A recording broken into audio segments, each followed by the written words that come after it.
10వ డివిజన్లో స్థానికంగా అపరిష్కృతంగా ఉన్న సమస్యలను పరిష్కరించాలని బీజేపీ నేతలు విజ్ఞప్తి చేశారు. ఈ మేరకు ప్రజా సమస్యల పరిష్కార ఎన్నికల వినతి పత్రం అందజేస్తారు. స్థానిక డివిజన్లో దోమల సమస్యతో పాటు కుక్కల బెడద అధికంగా ఉందని పేర్కొన్నారు. ఎన్టీఆర్ లేఅవుట్ లో స్థానికంగా పలు సమస్యలు ఉన్నాయని వాటిని పరిష్కరించాలని అధికారులు దృష్టికి తీసుకెళ్లి వెళ్లారు.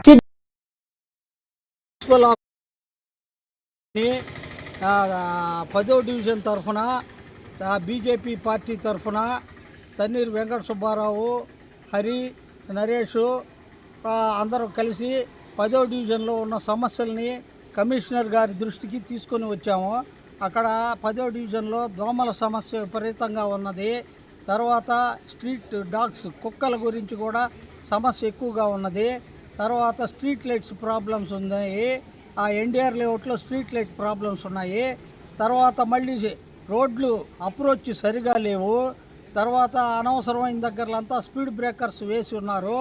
అవి తర్వాత కాలువలు డ్రైన్స్ అన్నీ కూడా చిన్నవిగా ఉన్నాయి. అవి కూడా ఎన్టీఆర్ లేఅవుట్లో శ్రీ అపార్ట్మెంట్ దగ్గర వాళ్ళందరూ తీసుకొచ్చిన ప్రాబ్లమ్ని తీసుకొచ్చి ఈరోజు కమిషనర్ గారి ఆయన దృష్టికి తీసుకెళ్ళాము.